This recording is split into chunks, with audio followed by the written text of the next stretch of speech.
GB News presenter Eamonn Holmes has admitted that he is going through one of the toughest periods of his life as he continues to struggle with his health. The 65-year-old broadcaster has faced mobility issues after back surgery left him largely confined to a wheelchair, and he is desperate to get back on his feet. The former This Morning star admitted that he had to have carers since the decline in his health, and he continues to battle on.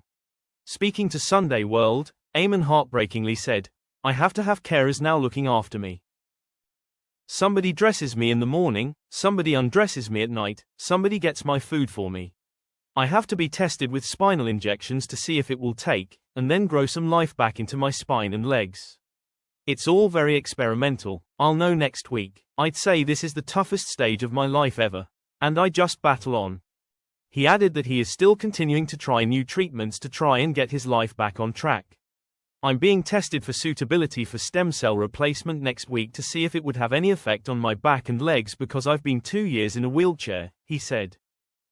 As well as struggling with his health and mobility, Eamonn is also still adjusting to the end of his 14-year marriage to Loose Women star Ruth Langsford and an estimated £250,000 tax bill from the HMRC.